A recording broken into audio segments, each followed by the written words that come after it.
Salut les abonnés, j'espère que vous allez bien. Aujourd'hui, je vais vous lire la Genèse, au chapitre 7.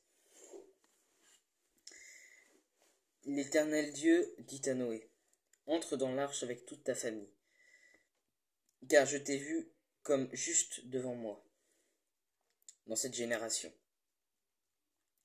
Tu prendras avec toi 7 couples de tous les animaux purs, le mâle et sa femelle, une paire des animaux impurs, le mâle et sa femelle, ainsi que 7 couples d'oiseaux, des oiseaux, mâles et femelles, afin de conserver leur espèce en vie sur toute la surface de la terre. En effet, encore 7 jours, et je ferai tomber la pluie sur la terre pendant 40 jours et 40 nuits. J'exterminerai ainsi de la surface du sol tous les êtres que j'ai créés. Noé se conforma à tous les ordres que Dieu lui avait donnés. Noé avait 600 ans lorsque le déluge frappa sur la terre.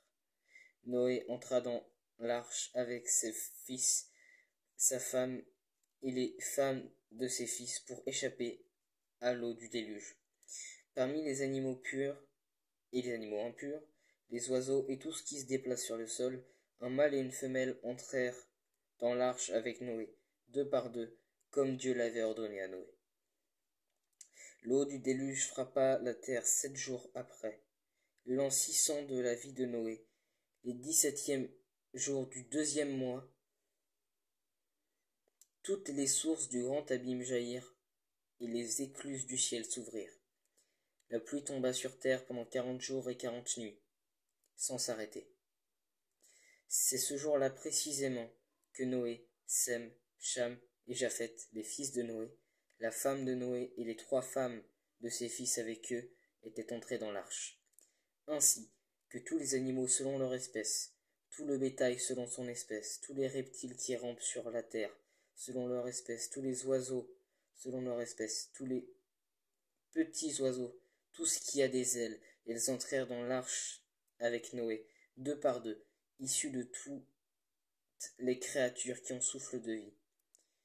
Ils en entra, mâles et femelles de toute espèce, comme Dieu l'avait ordonné à Noé. Puis l'Éternel ferma la porte sur lui. Le déluge frappa la terre pendant 40 jours. L'eau grossit et souleva l'arche, et celle-ci s'éleva au-dessus de la terre. L'eau monta et grossit beaucoup sur la terre, et l'arche flotta à la surface de l'eau. L'eau augmenta de plus en plus, et toutes les hautes montagnes qui sont sous le ciel tout entier furent recouvertes. L'eau monta de 7,5 mètres au-dessus des montagnes, si bien qu'elle fut recouverte. Tout ce qui vivait sur la terre expira, tant que les oiseaux et que le bétail et les animaux, tout ce qui pullulait sur la terre et tous les hommes, tout ce qui avait un souffle de vie dans ses narines et qui se trouvait sur la terre ferme, mourut. Dieu fit disparaître tous les êtres qui étaient à la surface du sol, depuis l'homme jusqu'au bétail, aux reptiles et aux oiseaux. Ils furent exterminés de la terre. Il ne resta que Noé et ceux qui étaient avec lui dans l'arche. La crue de l'eau sur terre dura 150 ans. 150 jours, excusez-moi, il y aura 150 jours. Voilà, c'était le chapitre 7 de la Genèse, excusez-moi. Si vous avez des questions, dites-le moi à peu près par ici en commentaire sur TikTok. Je prendrai le temps d'y répondre. Si vous avez des demandes particulières, de toute façon je ferai toute la Bible en 2025. Mais si vous avez des demandes particulières, des demandes de prière, vous pouvez m'envoyer un message privé, peu importe. Je prierai pour vous si vous en avez besoin. Et voilà, soyez bénis.